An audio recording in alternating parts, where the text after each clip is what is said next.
విశాఖలోని బురుజుపేటలో వెలిసిన శ్రీ కనకమహాలక్ష్మి అమ్మవారి ఆలయంలో మార్గశిర మాస ఆఖరి గురువారం కావడంతో సందర్భంగా సందడి నెలకొంది.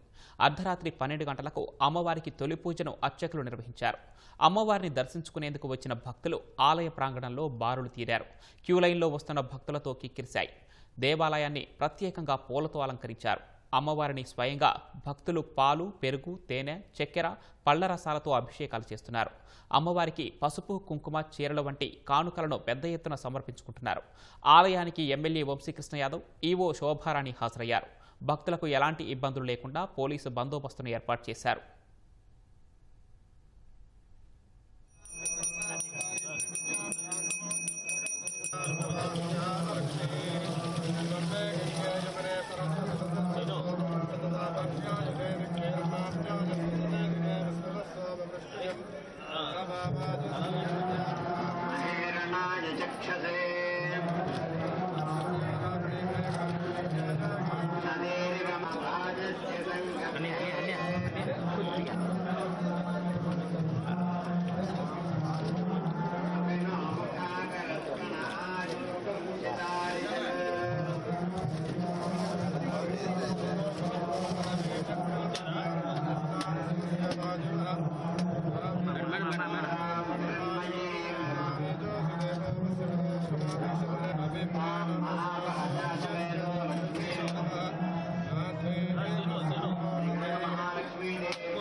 శ్రీ కనకమహాలక్ష్మి అమ్మవారి దేవస్థానంలో మార్గశిర మాసోత్సవాలు 21వ తారీఖు నుంచి వైభవంగా జరుగుతున్నాయి.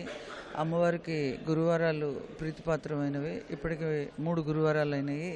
ఈరోజు 4వ గురువారం అంటే బుధవారం రాత్రి 12 గంటల నుంచి మొదలవుతుంది. ఇది ఆఖరి గురువారం. భక్తులు అధిక సంఖ్యలో వస్తారు. రాత్రి 12 గంటలకి దేవస్థానం వారి తొలి అభిషేకంతో మొదలవుతుంది. 1:30కి భక్తులకి దర్శనం ఇవ్వటం ప్రారంభమవుతుంది. వచ్చే భక్తులకి ఎటువంటి ఇబ్బంది లేకుండా మనం రన్నింగ్ టెంపరీ టాయిలెట్స్ ప్లస్ నిరంతరాయంగా మంచినీళ్లు, పాలు, బిస్కెట్స్, బటర్ మిల్క్ లాంటివి క్యూ లైన్స్లో ఇస్తున్నాము.